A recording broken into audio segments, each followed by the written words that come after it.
মানুষের থাকতে পারে, বাট আমাদের কারো প্রতি কোনো বিদ্বেষ নাই, কোনো ব্যক্তি, কোনো দল, কোনো গোষ্ঠীর প্রতি আমাদের কোনো বিদ্বেষ নাই।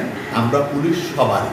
চট্টগ্রাম ও রাঙ্গুনিয়া থানার অফিসার ইনচার্জ মোহাম্মদ কামরুজ্জামানে হই আবার বলছি, পুলিশের কোনো ব্যক্তি, কোনো গোষ্ঠী, কোনো দলের প্রতি বিদ্বেষ নাই, কোনো ব্যক্তি, কোনো দলের প্রতি বেশি অনুগতও নাই। আমরা বললাম সেই পুলিশিং করার জন্য। সেপ্টেম্বরের 17 তারিখ মঙ্গলবার সকালে থানার মিলনায়তনত পেশাদার সাংবাদিকতার সংগঠন রাঙ্গুনিয়া প্রেস ক্লাবের নেতৃবৃন্দলয় মত বিনিময় সভা তিনি এহতা হয়। 5-6 তারিখে পূর্বে কি হয়েছে, 5-6 তারিখে কি অনাকাঙ্ক্ষিত ঘটনা ঘটেছে, সেই জিনিসটি আমরা ভুলে যাই।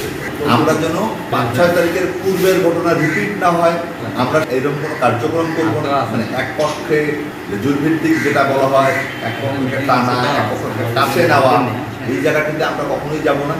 আমাদের কাছে সবাই সমান। 5-6 তারিখে কিছু অতি উৎসাহী মানুষ, সংক্ষুব্ধ মানুষ, যে ঘটনাগুলো ঘটেছে ওটা অনেক সময় আবেগ থেকে করেছে, তার প্রতি সংক্ষুব্ধ হয়ে করেছে, বিভিন্নভাবে করেছে। এটাও আমরা এর পরবর্তীতে যদি কেউ ওইরকম কোনো ঘটনা ঘটে, সেটাও পুলিশিংয়ের ভাষায় কঠোর আইন প্রয়োগ করে শক্ত হাতে আমরা সেটারও ব্যবস্থা নিই। কারণ 5-6 তারিখে যে ঘটনা ঘটলে এখন যদি কেউ ওটা করে, এটাকে আমরা অফেন্স হিসেবে ধরি এবং সেটাকে আমরা অবশ্যই সেটাকে আইনের ভাষায় আমরা তার সাথে ব্যবহার করব, আইন অনুযায়ী তাদের সাথে আমরা আচরণ করব। অবশ্যই দেখবো না যে হ্যাঁ এক জায়গায় ক্ষতিগ্রস্ত হয়েছে, আমরা ওই লোকটাকে শুধুমাত্র ভিকটিম হিসেবে দেখব, তার অন্য কোনো পরিচয় দেবো না। এই বাংলাদেশটাকে সবাই মিলে বসবাস করব, আমরা সবারই পুলিশ হব, এটাই হচ্ছে আমাদের মোটো এবং ব্রত নিয়ে আমরা এসেছি। এই সময় উপস্থিত আছেন প্রেস ক্লাবের সাবেক সভাপতি মোহাম্মদ আলী, মোহাম্মদ ইলিয়াস, আকাশ আহমেদ, সহসভাপতি আব্বাস হোসেন আফতাব, যুগ্ম সাধারণ সম্পাদক শান্তিরঞ্জন চাকমা, অর্থ দপ্তর সম্পাদক জগলুল হুদা, নির্বাহী সদস্য পান্তনিবাস বড়ুয়া, নুরুল আফসার চৌধুরী, সদস্য আরিফুল হাসান, মজ্জম হোসেন কাইসার এবং ইসমাইল হোসেন নয়ন।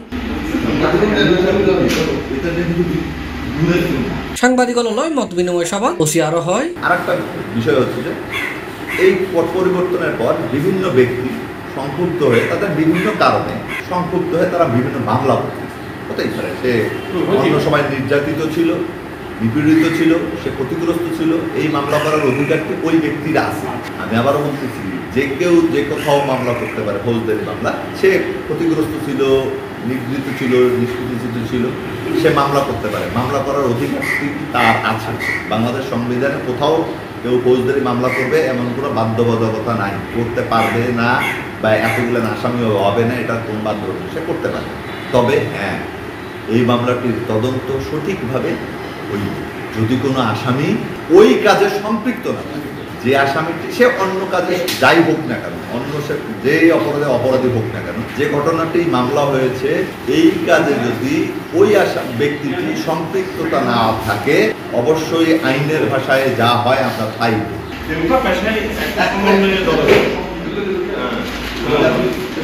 C+ চট্টগ্রাম।